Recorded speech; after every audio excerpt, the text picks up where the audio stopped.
One day, war breaks out.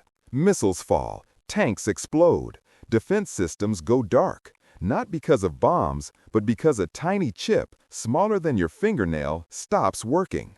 This isn't science fiction, it's reality.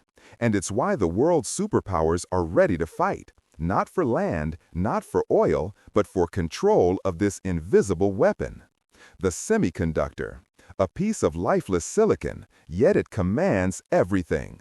Fighter jets, satellites, submarines, and AI weapons that can decide life and death in milliseconds.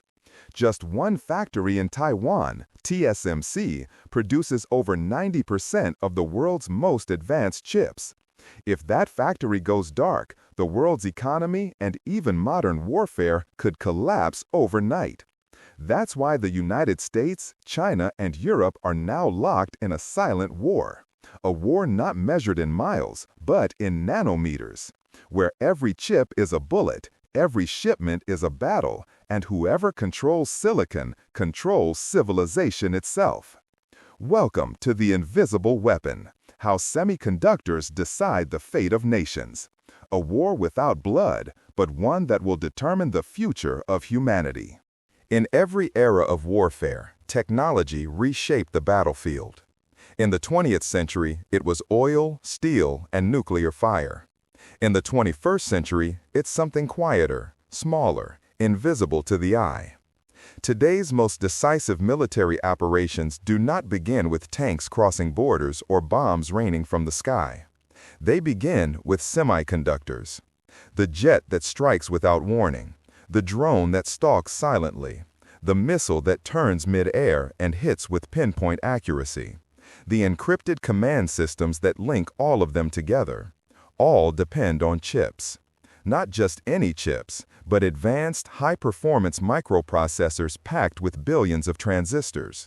Without them, modern militaries are blind, deaf, and paralyzed. The F-35 Lightning II, the most sophisticated stealth fighter ever built, carries more than 8 million lines of code.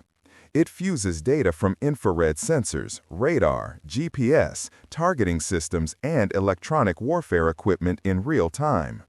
This processing power, what gives the F-35 its sixth-generation combat capability, is only possible because of semiconductors operating across every layer of its avionics. The jet isn't just fast or stealthy, it's smart. The same applies to modern guided munitions.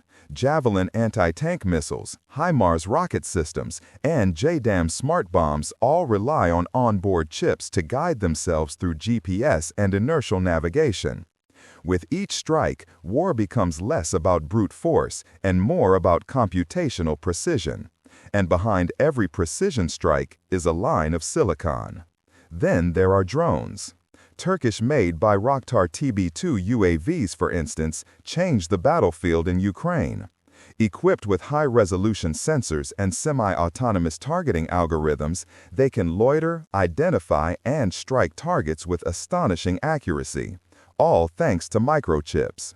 These are not just surveillance tools, they are flying weapons platforms, and they work because their brains are small but incredibly capable processors. Even on the ground, infantry soldiers now carry night vision goggles, laser rangefinders, battlefield radios, and GPS systems, each embedded with semiconductors that must operate under harsh, mobile conditions. Every layer of war, from foot soldier to satellite, is now linked through chips. But perhaps nowhere is the power of semiconductors more profound than in the emergence of military artificial intelligence. AI is transforming intelligence gathering, threat detection, and even real-time decision-making in combat scenarios. Algorithms trained on massive datasets now guide drones to identify enemy formations. They suggest strike zones. They even simulate enemy tactics to advise commanders. All of that depends on high-performance chips capable of processing trillions of calculations per second. Most of these chips are built at 7 nanometers or smaller, a scale so small it's measured in atoms. To lead in military AI is to lead in semiconductors. And to fall behind in semiconductors is to fall behind in military capability.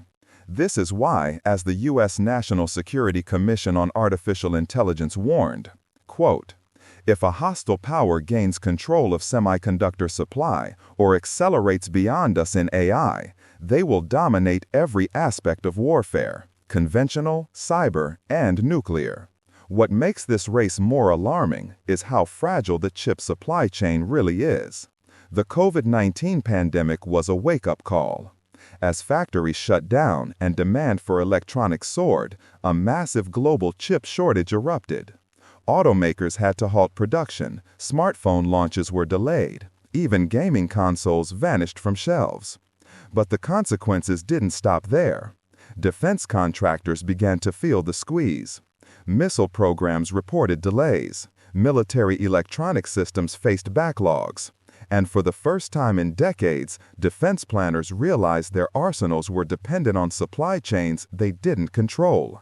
In fact, many U.S. Air Force precision weapons rely on chips manufactured not in America, but in a handful of facilities on the other side of the world. Most notably, Taiwan. The risks became undeniable. A single geopolitical shock or a disruption in the supply of a $2 microcontroller could delay the production of a billion-dollar weapon system. This wasn't just theory, it was already happening. But the lesson came most painfully in Russia during its war in Ukraine. After Western sanctions were imposed, Russia lost access to high-grade semiconductors used in military equipment. The result, engineers were found scavenging chips from refrigerators and washing machines to retrofit into missiles and communications gear. Captured Russian drones and missiles revealed commercial-grade electronics inside, proof that without access to proper chips, even a global military power can be forced into improvisation. And improvisation, in war, leads to error, failure, and defeat. This is the paradox of the modern battlefield. The most powerful weapons ever created are utterly dependent on the tiniest, most fragile components ever invented. And here lies a deeper shift. While nuclear weapons still exist, they have become tools of deterrence. They are political instruments, not battlefield tools. By contrast, semiconductors are active every day, enabling decisions, movements, and operations that shape real outcomes. A missile with a nuclear warhead is terrifying, but a missile with a smart chip will actually get to the right target. Which one changes the battlefield more? This is why many experts now argue. In 21st century warfare, the winner is not the one with the biggest bomb, but the one with the smartest chip.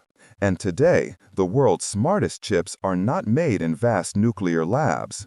They are made in clean rooms, printed on wafers thinner than a fingernail, at tolerances measured in nanometers.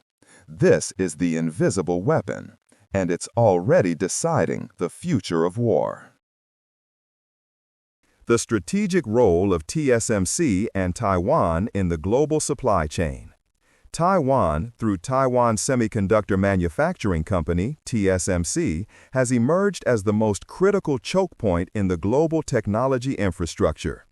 TSMC alone manufactures over 90% of the world's most advanced chips, 3-nanometer technology, making it indispensable to everything from smartphones to AI data centers.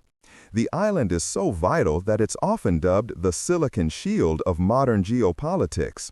Its semiconductor dominance deters conflict by making global powers invested in its stability. The semiconductor industry accounts for 13% of Taiwan's GDP and over 40% of its exports, with TSMC contributing roughly 8% of GDP. Yet this strategic centrality is a double-edged sword. If Taiwan were to be disrupted through war, blockade, or natural disaster, the world would face an economic crisis of massive proportions. For this reason, countries like the US, Japan, and members of the EU are scrambling to diversify semiconductor production away from Taiwan. Still, Taiwan is determined to maintain its irreplaceable position by staying ahead technologically, reinvesting heavily into next-generation fabs.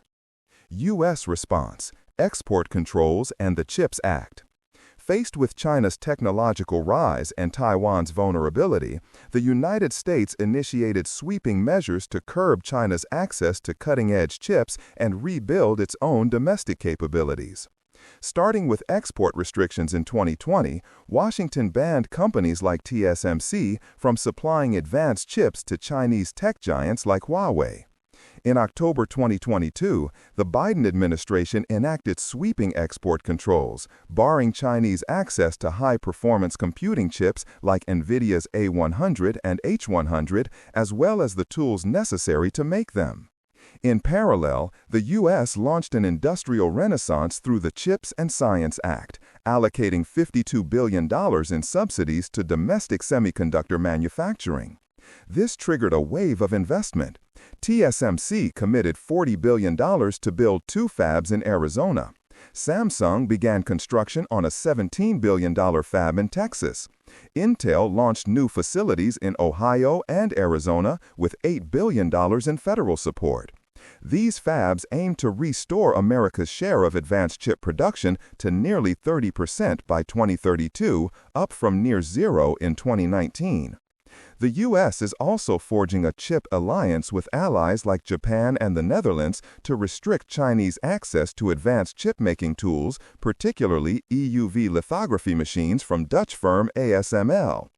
Despite concerns that relocating fabs to the U.S. might hollow out Taiwan's tech advantage, both TSMC and the Taiwanese government have pledged to keep their most advanced technologies on the island, recognizing that national security and economic survival go hand in hand. China's response: indigenous innovation and RISCV. China has responded with a campaign of technological self-reliance. After years of relying on foreign chip design and manufacturing, China accelerated funding for domestic semiconductor firms. Huawei's surprise launch of the Mate 60 Pro in 2023, with a 7-nanometer Kirin 9000 chip made by SMIC using modified DUV lithography, demonstrated China's ability to innovate even under heavy sanctions. Despite limited access to EUV machines, SMIC has developed 7-nanometer chips with yield rates below 50%, far less efficient than TSMC's over 90%. Still, it marked a breakthrough. To accelerate independence, China has created multiple big funds totaling over $100 billion to support semiconductor startups and fab expansion. It has also embraced RISCV, an open-source chip architecture, as an alternative to Western-controlled x86 and ARM. Chinese companies like Alibaba are already producing RISC-V chips, while Beijing prepares national-level support policies to promote widespread adoption by 2025. While China's 3 to 5 nanometer capabilities remain far behind, its share in producing mature node chips, 14 nanometer and above, is rapidly expanding. Analysts project China's share of global 1022 nanometer logic output will grow from 6% in 2023 to 19% by 2032. This quiet expansion of mid-tier chips enables China to reduce reliance on Taiwan and insulate itself from geopolitical pressure. If Beijing achieves greater chip self-sufficiency, its incentive to preserve Taiwan's fabs in a military conflict could diminish, raising global security concerns. EU and global players, diversification through the EU Chips Act. Europe, once a major player in semiconductors, has also re-entered the race. In 2023, the European Union passed the EU Chips Act, committing 43 billion euros in public-private investment to double its global chip market share from 10% to 20% by 2030. The effort is not just economic, it's strategic. During the pandemic, chip shortages crippled Europe's auto sector, highlighting its dependence on East Asia. To reduce this vulnerability, Germany has lured Intel with a $10 billion subsidy to build a new fab in Magdeburg. Meanwhile, TSMC announced a $10 billion fab in Dresden in partnership with Bosch, Infineon, and NXP, supported by the German government.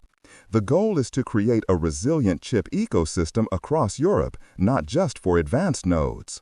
Elsewhere, Japan is reviving its chip industry with the Rapidus project, aiming to manufacture 2-nanometer chips with IBM's help by 2027.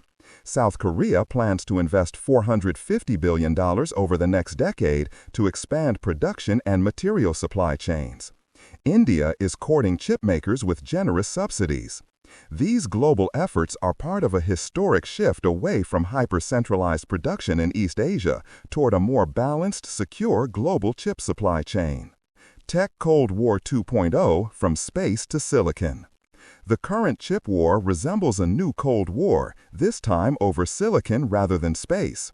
In the 20th century, the U.S.-Soviet space race symbolized ideological and technological dominance.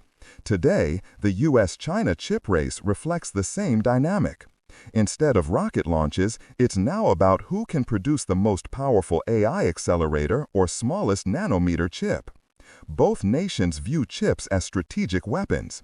They power everything from missile guidance systems to AI surveillance, encryption, and cyber operations. The U.S. fears that cutting-edge chips could bolster China's military capabilities. China fears technological subjugation by Western control of critical supply chains. Yet there is a key difference. Unlike the Cold War, the U.S. and China are economically intertwined. Decoupling semiconductor supply chains is much more complex than separating missile systems. American companies lose revenue from export bans. Chinese companies retaliate with restrictions on rare earth exports.